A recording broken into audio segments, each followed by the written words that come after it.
Olá, aqui é Emerson do canal Perfurador de Sucesso e hoje estou aqui com Sebastião Campos, o meu pai, meu grande amigo, e achei muito importante trazer para vocês aqui as histórias dele que tanto me inspiraram na minha jornada, né?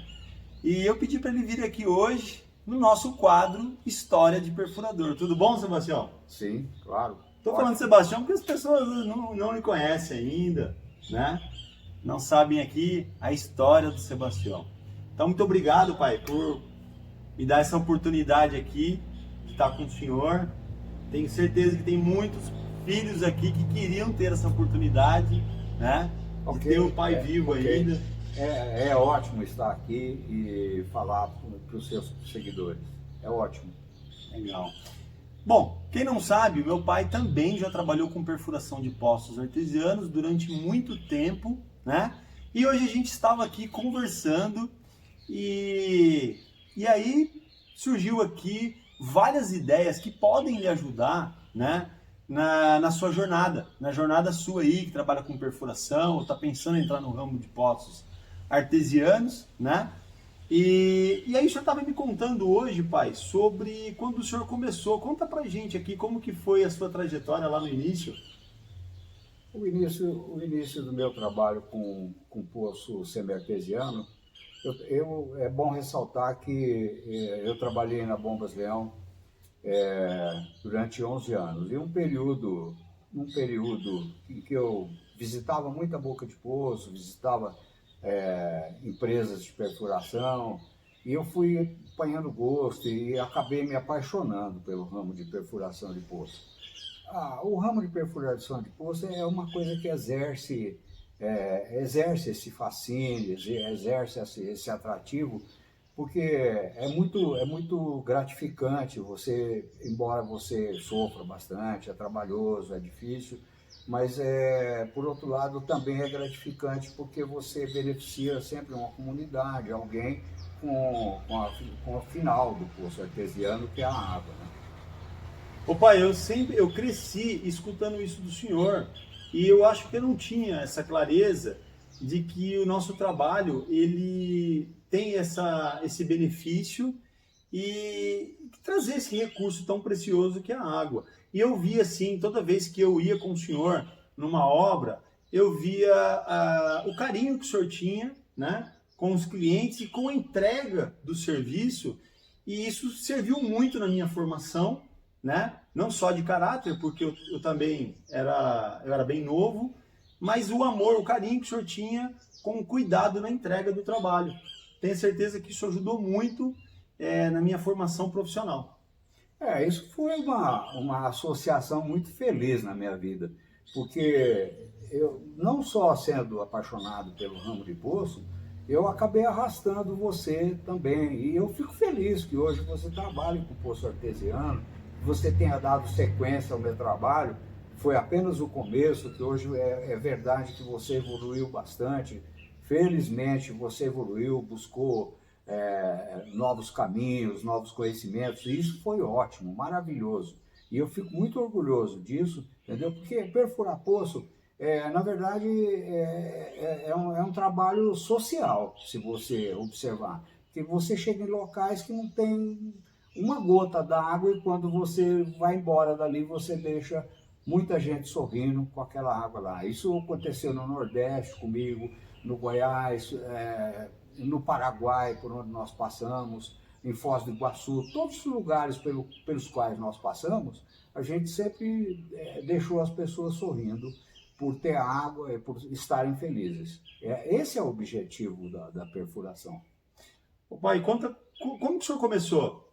Conta para o pessoal como que o senhor iniciou na carreira desse ramo de poços. Eu comecei quando eu saí da Bombas Leão, porque, como eu te disse, eu visitava muito perfurador e eu acabei me apaixonando pelo ramo.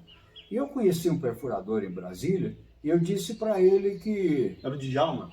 Eu conheci o Djalma e depois eu vou contar o que eu comentei com outro perfurador. O Djalma, eu conheci ele e disse para ele que eu tinha vontade de perfurar poço. Ele falava, mas você tem um trabalho bonito, um trabalho gostoso, você visita, você está sempre bem vestido, sempre bem falante, sempre alegre, sempre bem humorado. mas para perfurar poço não é assim, vou te avisar, Sebastião. Eu falei assim, não, mas é isso que eu quero, eu vou... Ele falou assim, se um dia você resolver perfurar poço, é claro que você tem que fazer estágio numa empresa, como vendedor, como quem dá apoio no campo.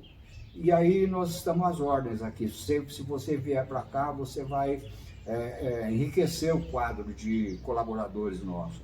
Então, se você vier para cá, você vai ser muito bem-vindo. E eu optei por isso. Ficou lá trabalhando com ele um tempo. Fiquei 8 meses, quase um ano. Ele, inclusive, me levou para o garimpo de esmeralda, para fazer pesquisa de esmeralda com uma das sondas dele, e eu fiquei lá um bom tempo, lá no garimpo, fazendo esse trabalho de pesquisa. E o Djalma é uma pessoa que até hoje eu reverencio, como, não só porque ele me ajudou, mas porque ele foi um grande amigo. Que bacana, pai. E lá, naquela história lá, quando o senhor foi lá pro garimpo, o senhor contou, teve uma passagem que eu achei muito engraçado, que o dia que o senhor chegou lá, o senhor descobriu que o senhor estava dormindo, o pessoal todo do alojamento dormindo em cima de um fardo de dinamite. Dinamite, exatamente. Exatamente, essa história é curiosa. Nós chegamos, são duas histórias engraçadas. Quando nós fomos cortar o cabelo para tirar fotografia, para fazer o curso de blaster, que é a pessoa que lida com dinamite, que eu Cuida tinha que dos fazer o explosivos, curso, né? porque, claro, porque eu ia gerenciar serviço e eu ia cuidar de dinamite. Então aconteceu um caso que no futuro ainda eu posso contar aqui, porque é bem longo o caso. E o outro caso, que é o caso da história da dinamite em si, é que quando nós chegamos no acampamento, eu era de tarde já e eu observei que havia uma série de caixas espalhadas pelo chão, e eu percebi que aquilo era explosivo, né? Dormindo era com o material inimigo. explosivo. Dormindo Eu com o falei inimigo. para ele, João, onde que eu vou ficar? Qual lugar que eu vou ficar? Ele falou, isso aqui, mostrou o alojamento. Ele falou assim, mas o alojamento é só esse barraco de lona? Ele falou, exatamente, é só isso, você vai dormir aqui. Aí falou, aqui todo mundo dorme assim. Eu falei assim, mas eu vou dormir a cama. Ele falou assim, aqui ó, só estende aqui uma roupa aqui, uma roupa de cama aqui em cima das caixas de dinamite e você dorme aí. E nesse meio tempo começou a chover e a gente olhava no horizonte, oposto ao lugar que nós estávamos, raios caindo com muita intensidade. Aí eu disse para ele assim, Djalma, esses raios não detonam a dinamite? Ele falou assim, sim, detonam. Quando tem detonadores, os raios atingem os detonadores e pode acontecer um acidente. Vai tudo pro ar. Vai tudo pro ar. Eu falei assim, nossa, Djalma, mas nós estamos dormindo sobre um vulcão. Ele falou, mais ou menos assim. Gente, é tanta história que são horas. E nessa época, ele chegou a levar uma percussora para fazer as pesquisas lá no garimpo, né? Exatamente. Foi aí que o senhor entrou no... Exatamente. Eu gerenciava o serviço, porque ele não podia abandonar a empresa de perfuração em Brasília, e eu gerenciava o serviço lá no campo, lá na área de pesquisa de esmeralda. É bom que deixar claro aqui que Djalma não era garimpeiro, Djalma era um pesquisador. Fazendo pesquisa. O negócio dele era fazer pesquisa para comprar áreas, entendeu? Ele fazia pesquisa. Ele fazia um furo com a perfuratriz. Sim, nós fazíamos um furo com a perfuratriz e se aparecesse durante a perfuração material que indicasse a existência... Que ano que foi isso, pai? Isso foi em 1982, 81, 81 por aí. 1981. Foi o início do meu trabalho com ele, foi no fim de 80, ou no começo de 80, não me lembro exatamente, mas foi por aí. E entre 80 e 82 foi o período que eu fiquei no garimpo com ele. Aí logo depois o senhor começou a trabalhar com perfuração por conta? Sim, aí houve um período que eu fiz uma espécie de estágio com ele. Sim. Porque o Djalma era uma pessoa muito compreensiva e ele lia em mim a ansiedade de começar uma carreira solo no ramo de perfuração. Sim. Ele via que eu tinha um espírito empreendedor muito grande, eu era moço e tal, e eu tinha um espírito empreendedor, né, orientado para isso, né? Sim. E aí eu falei para ele, ó, Djalma, eu quero fazer carreira solo.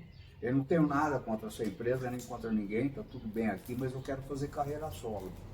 Ô pai, naquela época, o senhor via assim, eu sempre falo isso em meus vídeos, em que o perfurador tem que se profissionalizar, se organizar. O senhor via algum movimento de alguma empresa naquele momento, que eram empresas que eram focadas na qualidade do serviço, que elas tinham um trabalho bacana de geologia, que elas orientavam as suas equipes? Tinham grandes empresas, mas eram poucas empresas naquele período, né?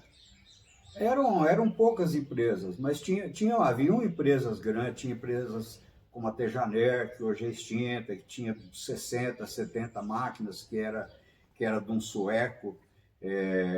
A Tejaner foi uma predecessora da maioria dos perfuradores que nós temos aí, e que foram se sucedendo no ramo como família. O filho seguia o exemplo do pai, o filho continuava o trabalho do pai, e hoje ainda tem. Tinha Corner também naquela época? Tinha a Corner, que era uma grande empresa, tinha a Tejaner, depois vieram outras grandes empresas, vieram Hidrogesp, outras, são empresas que hoje estão extintas, mas que atuaram grandemente no mercado.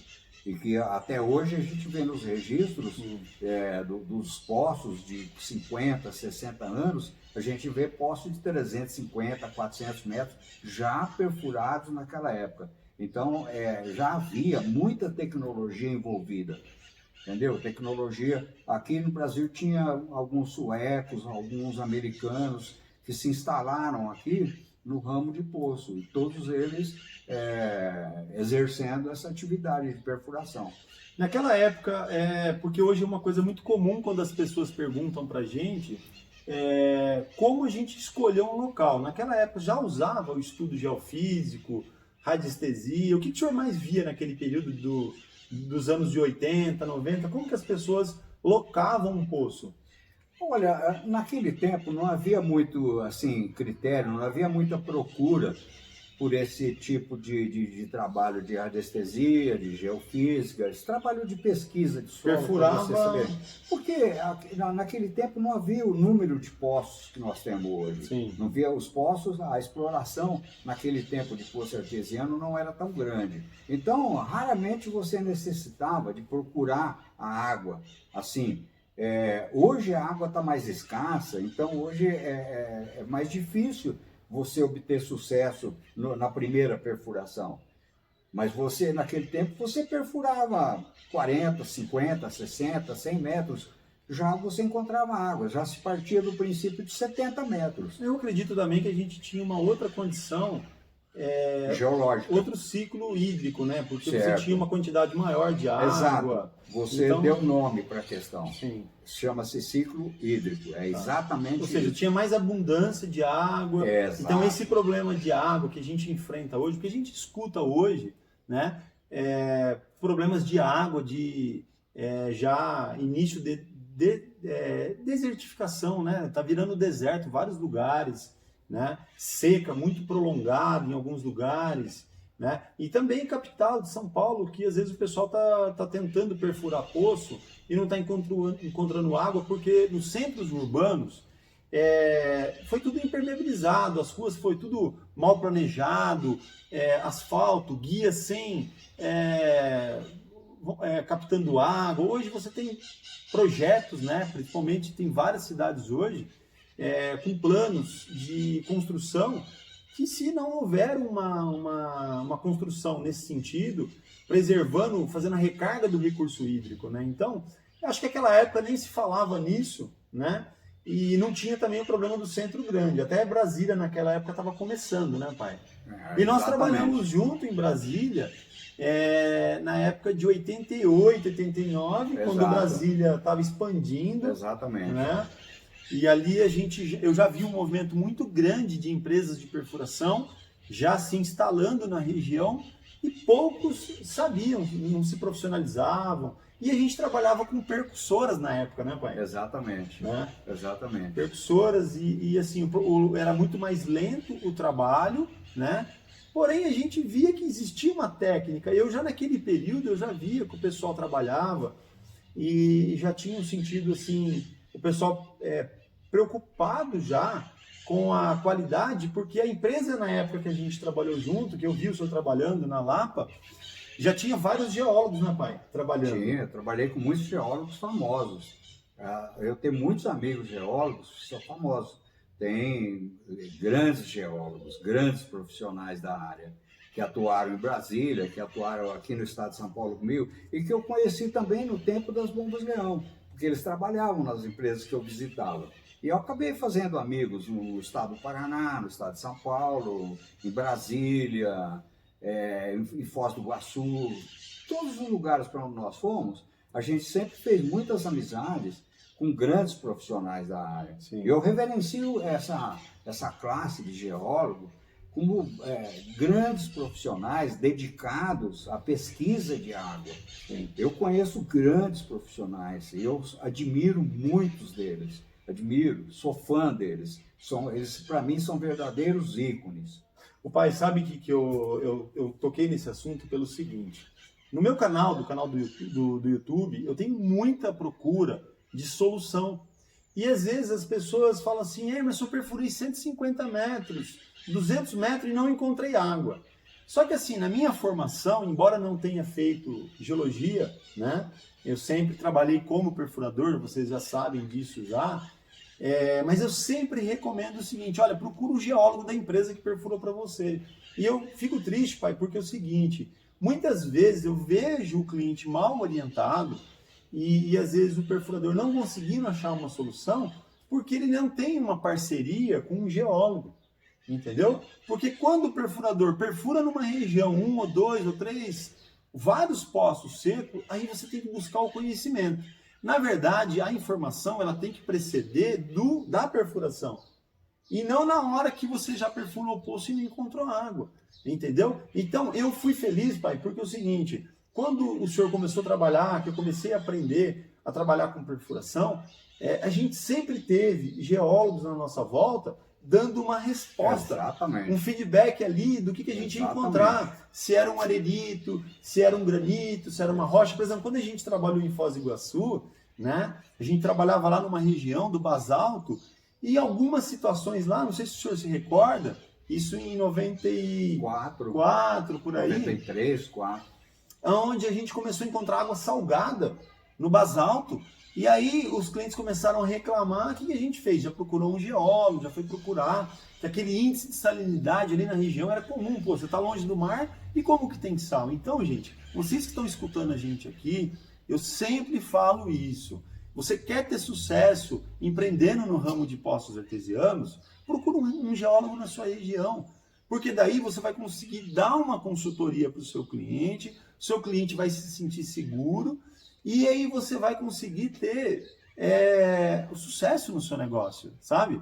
Então, pai, eu sempre comento isso com o pessoal, nunca tinha comentado isso com o senhor, mas graças a Deus eu aprendi isso com o senhor lá atrás. Eu acho ótimo e é oportuno essa intervenção sua nesse sentido aqui. Eu ainda acrescento alguma coisa, algumas funções que geólogos hoje não executam, porque não há esse hábito, mas eu acho que isso ainda vai ser criado e as pessoas os compradores de poço, quem usa poço, eles vão ser ainda muito melhor assistidos por geólogo quando eles derem oportunidade para o geólogo orientá-los. Em que momento? Na compra de um poço, o geólogo deveria olhar o projeto, deveria olhar a proposta. Validar, né? Não a parte financeira da proposta, não, a parte mas técnica. A parte técnica da proposta. Validar. O geólogo teria que olhar e falar, olha, aqui está previsto, está contemplado do senhor perfurar tal material, aqui não tem esse material. Sim. Então, isso aqui está posto aqui de uma maneira errada. Pede para corrigir isso aqui. Sim. E colocar para perfurar somente tal material. Outra coisa muito importante também aí talvez não seja nem tanto a presença do geólogo, Sim. mas que o geólogo faça o seguinte, que o geólogo contrate um profissional da área de perfuração para fazer uma fiscalização, um monitoramento, um acompanhamento da perfuração do poço. E que ele seja um elemento estranho ao grupo. Ele não tem que necessariamente conhecer o grupo, fazer amizade com o grupo, nada disso. E nem favorecer o grupo. Ele tem simplesmente que se ater a fazer o trabalho de monitoramento para ver se o orçamento, se o projeto do poço, que é a parte do projeto técnico, que é o que mais interessa, o que mais pesa no resultado final, se esse projeto está sendo seguido, entendeu? Diâmetros de perfuração, métodos de teste de vazão, tudo isso, limpeza, a coleta de amostras para o geólogo analisar, entendeu? Coleta de dados de perfuração, quanto que cada material levou de tempo para ser perfurado, para se descobrir. Vocês estão vendo, gente, aonde que eu coloco os conteúdos para vocês? Para se descobrir. Vocês estão vendo a escola? É isso aí, ó, tá vendo?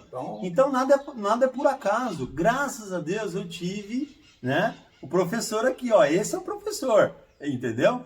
Então tá em tempo de você pegar, se apoiar no geólogo, se apoiar na parte técnica. Isso vai valorizar o teu trabalho e você vai fazer com que o cliente tenha um respaldo e você não vai ficar, né, naquela saia justa quando não dá água o poço, ou quando um poço está mal locado, ou quando o poço não deu o resultado esperado. Olha, eu fiquei agradecido aqui agora com essa colocação, porque isso é o que eu falo todo dia, pai. Todo dia eu vou falando, tudo parece até às vezes insistente eu falar que o perfurador, ele além de ser um empresário que tem um equipamento, ele tem que buscar informação. Claro. Ele tem que se fazer... A informação é tudo. Informação, principalmente no nosso ramo, a informação é tudo. Informação com ferramenta correta, máquina correta, método correto de perfuração, a maneira de executar, a maneira de usar a ferramenta. Hoje tem ferramentas moderníssimas com Underheimer. Underheimer é uma ferramenta maravilhosa que perfura no Guarani, perfura num diâmetro maior do que o que ele desceu, que ele alcançou para descer, para perfurar até onde ele esteve, então, onde ele vai perfurar. Então, hoje, você tem ferramentas maravilhosas, tem vindo ferramentas para o Brasil e ferramentas também que estão sendo desenvolvidas aqui no país. Ferramentas aqui também. Tem ferramentas boas, ótimas. Tem muita tecnologia, mas o que eu sempre falo para o pessoal é o carinho com o que acontece na hora. Porque o poço, ele é um trabalho artesanal, porque cada poço tem uma história diferente. Claro. Então, não adianta o empresário, o dono de empresa, achar que ele vai colocar uma máquina lá no campo e ela vai trazer todos os poços com a mesma profundidade e com a mesma, com o mesmo projeto, entendeu? Nada disso. Poço é como se ele precisa se identificar, ele tem uma digital, o poço é uma digital. Você não pode, por exemplo, falar assim, padronizar, olha, aqui é assim, padrão. Não, sempre vai haver diferenças, entendeu? Então é preciso você interpretar corretamente essas diferenças. Conhecer normas. Exato, conhecer normas. Mais que importante de tudo é conhecer normas. Na hora de tomar decisão. Claro, obedecer, porque são normas criadas em cima de situações a favorecer quem está perfurando. Não são normas criadas para atrapalhar ninguém. E principalmente o cliente. Principalmente o cliente. Principalmente o cliente que está pagando. Está pagando por aqui. O cliente está pagando por isso. Então é importante. É importante, isso é respeito ao cliente. Ô pai, eu sempre falo para o pessoal que para que você faça uma revisão nos seus valores. Lá na empresa nós temos a carta de valor que diz o seguinte: você tem que fazer para o cliente aquilo que você faria para você mesmo, entendeu? Então, tem situações que eu já me vi, já junto com o senhor, que a gente chegava numa situação que eu tinha que fazer o serviço tudo de novo, sabe? Exato. Fazer uma perfuração novamente porque não ficou correto. Então, olha com quem eu aprendi? Lá atrás. Então, é importante você rever, sempre revendo os processos, os procedimentos, a forma de executar, né? Agora, conta para mim o seguinte, o senhor estava contando, e assim, meu pai é um excelente vendedor, muito do que eu aprendi na área comercial foi com ele. E mesmo às vezes, você usando a técnica de venda, você pode vender aquilo que o cliente está precisando.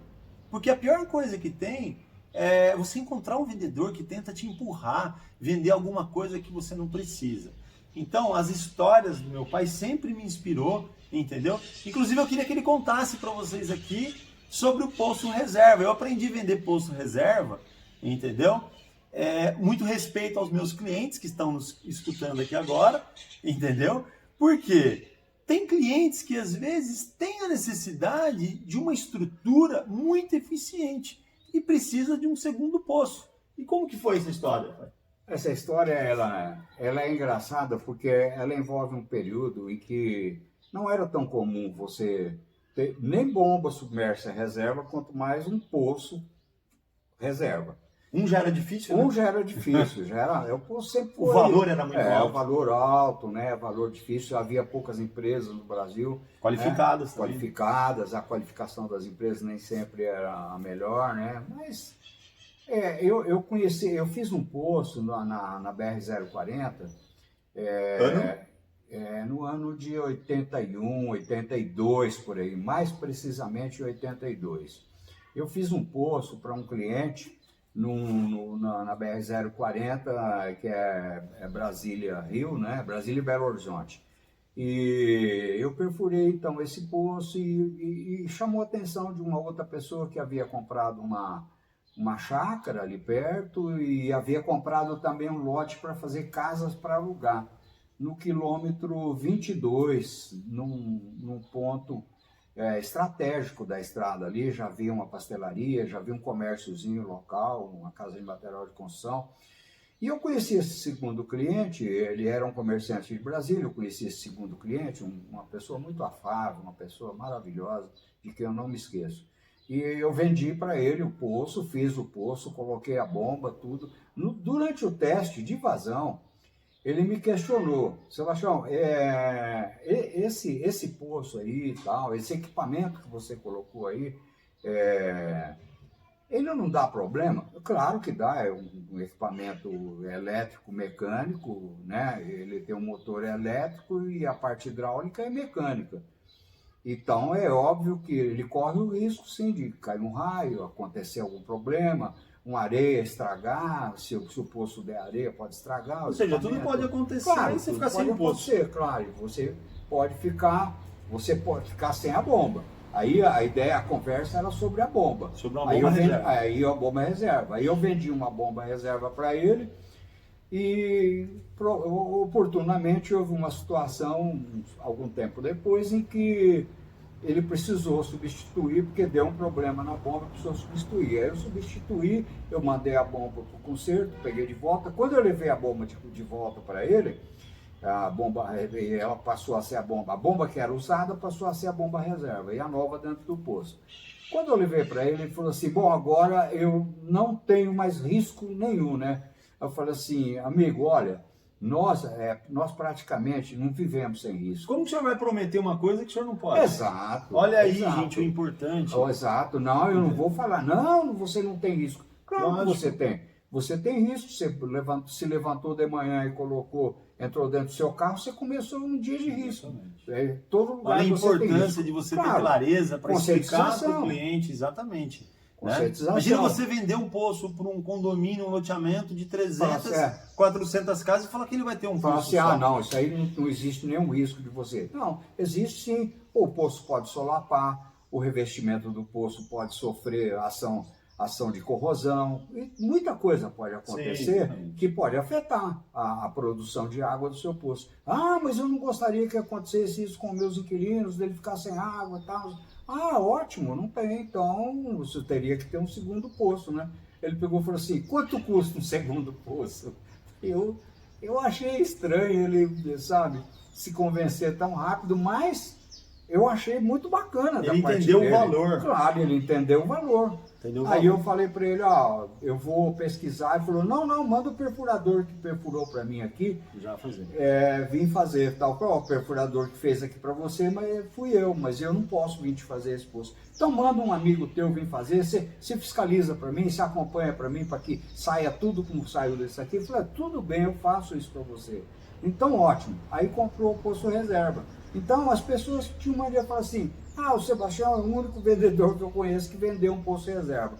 Mas não tem nada de Ele entendeu eu a já vi necessidade. situações de uma fábrica com 150, 200 funcionários, e eu perguntei, como é que fica a situação se você não tiver água aqui? Você tem água da rua? Você tem água local, do serviço de água local? Não tenho. Não tenho, e eu não posso ficar sem água. Então, pensa que existe a possibilidade, não é só do poço dar problema. Entendeu? Então, quem precisa de água e não pode ficar nem um dia, nem uma hora parado, tem que pensar nisso, tem que pensar. Poço reserva? Poço reserva, qual o problema?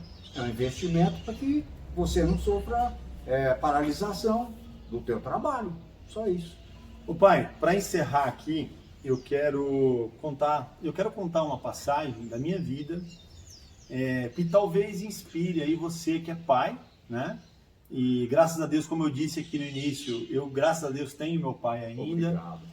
E eu sou grato a isso porque eu aprendi muito, mas o meu pai me ensinou uma grande lição quando eu comecei a minha vida. Quando o meu pai chegou, eu cheguei no meu pai com 16 para 17 anos, eu comentei com o meu pai que os meus amigos, eu tinha amigos que tinham condições de comprar um carro novo.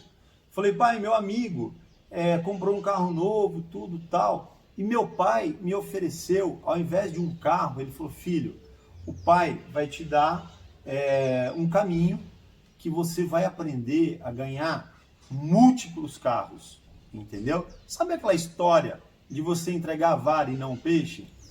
E hoje eu falo isso com os meus filhos, eles torcem o nariz porque eles não querem a vara, eles querem o peixe, entendeu? Mas eu sigo a mesma linha. Então você que é pai e tem filhos hoje que estão chegando para administrar a sua empresa, entendeu?